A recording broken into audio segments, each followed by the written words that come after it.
Good morning, ladies and gentlemen. Chris Denny with Denny's Country Life here. I wanted to do a 200-hour review on the Workmaster 75.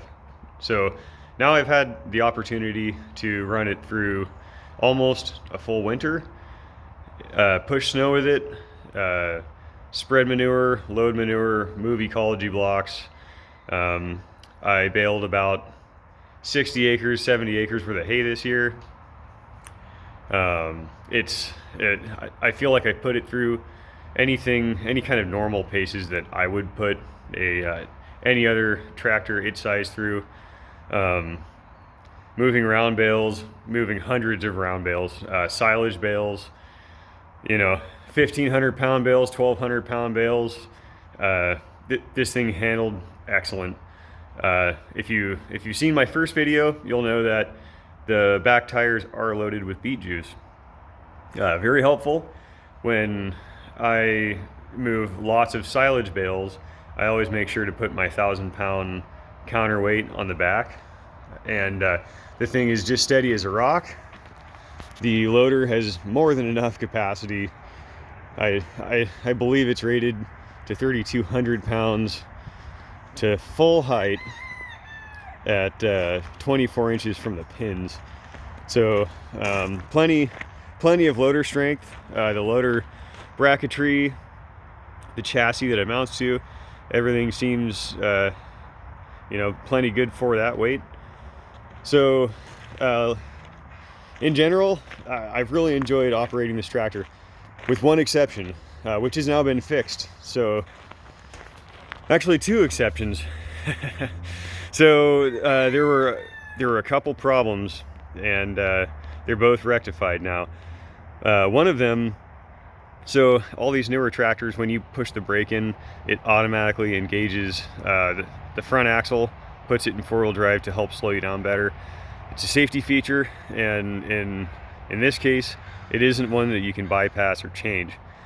So what was happening is, mostly like when I was on the road, I do a lot of roading. I have hay ground kind of all over the county. You'd come up to a stoplight, stop sign, let up off the brake, get going, and then clunk, you hear this big boom, kind of shook the tractor. And what it was that four-wheel drive wasn't disengaging when it was supposed to. And so what it was, it was actually kind of my fault and the dealer's fault. This happened right away. It always happened. I complained to them about it. They said, yeah, it's kind of normal, blah, blah, blah. Well, what it was the front tires, the tire pressure was much higher than the tire pressure in the back. So when the dealership loaded these back tires, I think they only had like maybe 8 or 10 PSI in them, and the front tires had like what they're supposed to, which I think is about 32 PSI. And so it was creating a bind. There was uneven ratios essentially, and so it wouldn't let go of that front axle diff until you kind of got up some speed, and it could create some slip to let go of it. And so it was driving me insane. And one day I went in, I said, this is not right, you guys have got to make this right.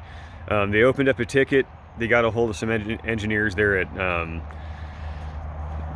New Holland, and that's what they came up with. They said, check your tire pressure.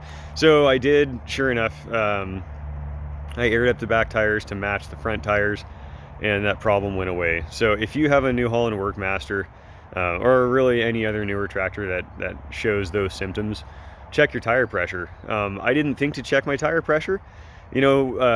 When this was an issue and I was talking to them about it, the tractor had less than 50 hours, and so I just assumed that the tire pressures were correct. This is it was a brand new tractor. I made an assumption. I probably should have checked them, but anyway, who would have thought of that? So that was one issue. Luckily, it wasn't an actual tractor physical problem caused by poor manufacturing or anything. Now the next problem was caused by a flaw in the manufacturing process, and what it was the steering would drift when you're going down the road. It always wanted to pull to the left, and so I was constantly putting a little bit of pressure on the right side of the wheel, and the pressure was always kind of bleeding back through the cylinder packing, and you know, the packing on the actual piston. And so when I was going down the road, I looked like I was driving just, you know, sloshed drunk, because I could not keep this tractor straight, for fear that I wasn't going to get my tractor back for a while. I waited until the end of hay season. Last hay season, my TL90 was in the shop, and I wasn't going to have that happen this year. So I drove this up and down the road, you know, probably I'd say a couple 100 miles between all the little fields that I have, with balers and rakes and, you know, tedder and whatnot, dealing with this wandering tractor going down the road. So again, I went to the dealer as soon as hay season was done, said, hey,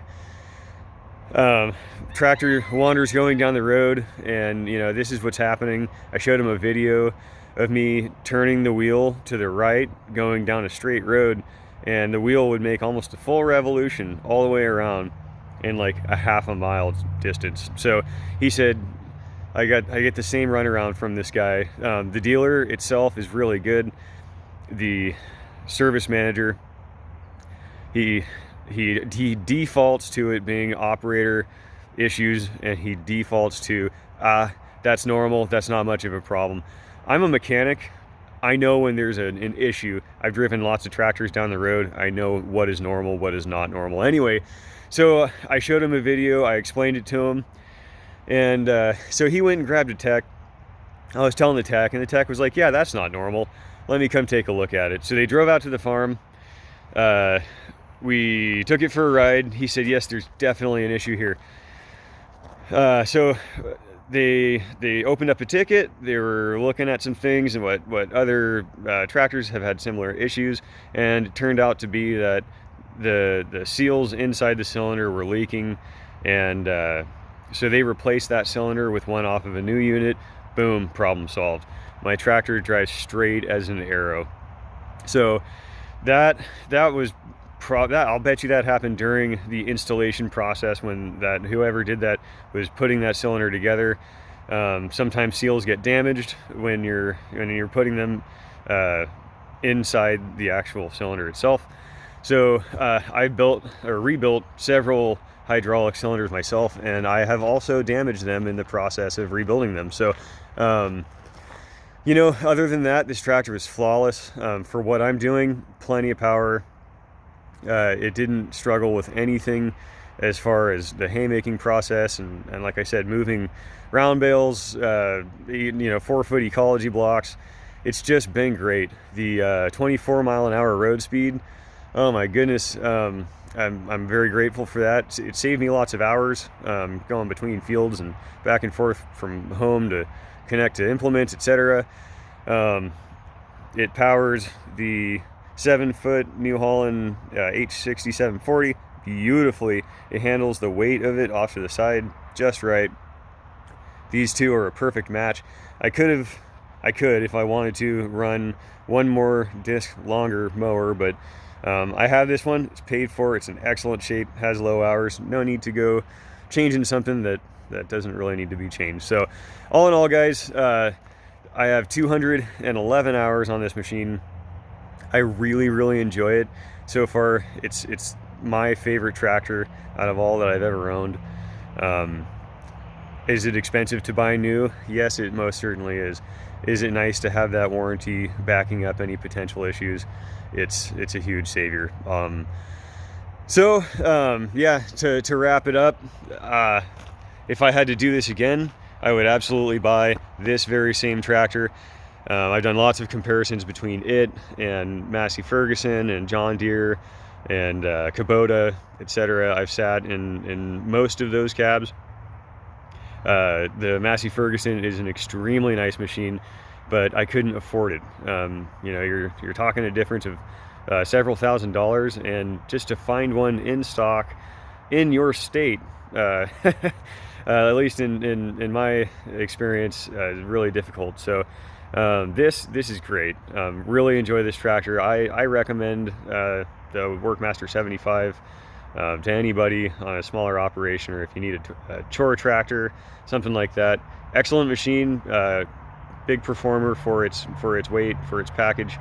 Thanks a lot, guys, for watching. I hope all's well. I hope that this was helpful, and we'll catch you on the next video.